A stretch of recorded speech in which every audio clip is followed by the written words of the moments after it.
బంగారం వెండి అమ్మకాలలో తరతరాల నమ్మకానికి నాణ్యతకు పెట్టింది పేరు శ్రీ ధనలక్ష్మి జ్యువెలరీ. శ్రీ దాడిశెట్టి నరసయ్య గారి ఆశయాలే పునాదిగా వారి మనవడు దాడిశెట్టి నరసయ్య సన్ ఆఫ్ విష్ణు చక్రంచే తుడిలో మొట్టమొదటి BAS hall mark mega AC showroom ప్రారంభం. అందమైన చేత అందుబాటు ధరలు అందరూ మెచ్చే అందరికీ నచ్చే ఎన్నో వెరైటీలతో మీకు ఆహ్వానం పలుకుతోంది Shri Dhanalakshmi jewellery, main road, Tuni.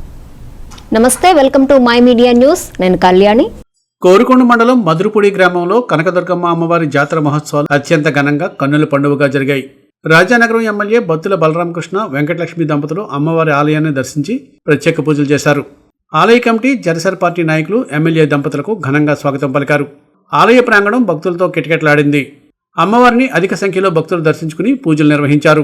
గత 35 ఏళ్లుగా అమ్మవారి జాతర మహోత్సవాలు ఇక్కడ ప్రతిష్టాత్మకంగా నిర్వహిస్తున్నారు. వైఎస్ఆర్ కాంగ్రెస్ పార్టీ కేంద్ర పాలక మండలి సభ్యురాలు జక్కంపూడి విజయలక్ష్మి, అడిషనల్ ఎస్పీ మొగల వెంకటేశ్వరరావు అమ్మవారిని దర్శించుకున్నారు. గరగ నృత్యాలు, మిరుమిట్లు గొలిపే బాణాసంచా కాల్పులు భక్తులను ఆకట్టుకున్నాయి. ఆలయ కమిటీ ఆధ్వర్యంలో రాజకీయాలకు అతీతంగా నాయకులు పాల్గొని మొక్కులు తీర్చుకున్నారు. ఎటువంటి అవాంఛనీయ సంఘటనలు జరగకుండా పోలీసులు భారీ బందోబస్తు ఏర్పాటు చేశారు.